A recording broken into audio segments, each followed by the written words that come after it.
Hi guys, నా పేరు రాహుల్. మీరు ఇస్తున్నారు Rahul sports channel. So guys, ఈరోజైతే మనం ఆబ్వియస్లీ మన స్క్వాడ్ అనాలిసిస్ సిరీస్ అయితే కంటిన్యూ అయితే చేయబోతున్నాం ఫ్రెండ్స్. పీకేఎల్ సీజన్ 11కి ముందు అయితే. So let's get started.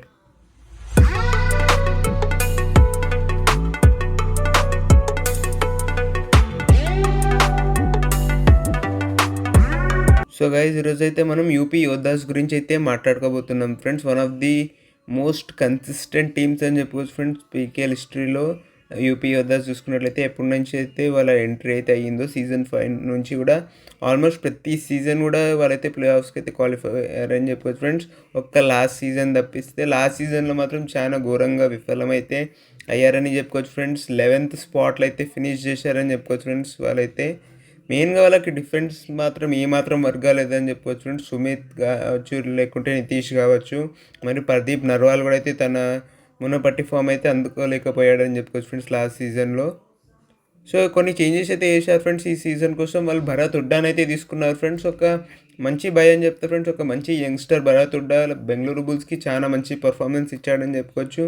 Kind of Pawan Sehrawat ప్లేస్లో మంచి రెస్పాన్సిబిలిటీ తీసుకుండే అని చెప్పుకోవచ్చు ఫ్రెండ్స్. మొత్తం బెంగళూరు బుల్స్లో చూసుకున్నట్లయితే మాత్రం. సో ఇప్పుడు యూపీ యోద్ధాస్ వాళ్ళైతే తీసుకున్నారు, పిక్ అయితే చేసుకున్నారు భరత్ ఉడ్డాని.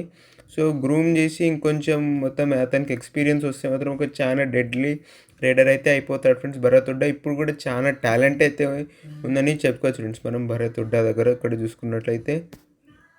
మరియు సాహుల్ కుమార్ని తీసుకున్నారు ఫ్రెండ్స్. ఒక ఇంట్రెస్టింగ్ బై అని చెప్పుకోవచ్చు ఫ్రెండ్స్. ఒక గుడ్ బై అని చెప్తాను, ఎందుకంటే సాహుల్ కుమార్ జైపూర్లో మనం చూసినాం ఎంత మంచిగా ఆడాడో అంకుష్తో కలిసి. సో ఒక మంచి బై అని చెప్తారు ఫ్రెండ్స్. నితీష్కి ఒక డీసెంట్ రీప్లేస్మెంట్ అని చెప్తా ఫ్రెండ్స్.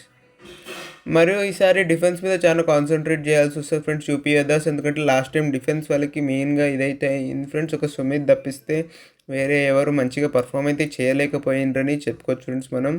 సో ఈసారి కూడా అదే మోస్ట్లీ సేమ్ కాంబినేషన్ అయితే ఉంటుంది ఫ్రెండ్స్. నితీష్ ప్లేస్లో అయితే సాహుల్ కుమార్ అయితే వచ్చాడు ఫ్రెండ్స్. సో డిఫెన్స్ బట్టే మొత్తం ప్లే ఆఫ్స్కి వస్తారో లేదో అనేది అయితే డిపెండ్ అయితే అవుతుంది ఫ్రెండ్స్ యూపీ యోద్ధాస్ చూసుకున్నట్లయితే. మరి స్టార్టింగ్ 7లో కొన్ని చేంజెస్ అయితే ఉంటాయి ఫ్రెండ్స్. మహేందర్ సింగ్ ఇంకొక ఎక్స్పీరియన్స్డ్ డిఫెండర్ కూడా అయితే స్టార్టింగ్ 7లో వస్తారు ఫ్రెండ్స్. సో అది కూడా ఒక అడ్వాంటేజ్ అని చెప్పుకోవచ్చు యూపీ యోద్ధాస్కి. సో ఈసారి ప్లే ఆఫ్స్ వరకు పోవచ్చు ఫ్రెండ్స్. ఒక టీమ్ కాంబినేషన్ సెట్ అయ్యి డిఫెండర్స్ మంచిగా రాణిస్తే ప్లే ఆఫ్స్ వరకు అయితే పోయే అవకాశం అయితే ఉంది ఫ్రెండ్స్. టైటిల్ కంటెండర్స్గా అయితే మాత్రం నేను చూసేలేను friends. Out of their skin ఆడాల్సి వస్తుందని చెప్పుకోవచ్చు ఫ్రెండ్స్ మనం యూపీ యోద్ధాస్ ఒకవేళ టైటిల్ కంటెండర్స్ అవ్వాలంటే. సో మీరు ఏమనుకున్నా కింద కామెంట్స్లో తెలియజేయండి. మీకు కనుక వీడియో నచ్చినట్లయితే లైక్ చేయండి, షేర్ చేయండి, మరియు నా ఛానల్కి సబ్స్క్రైబ్ చేసుకోండి. Thank you.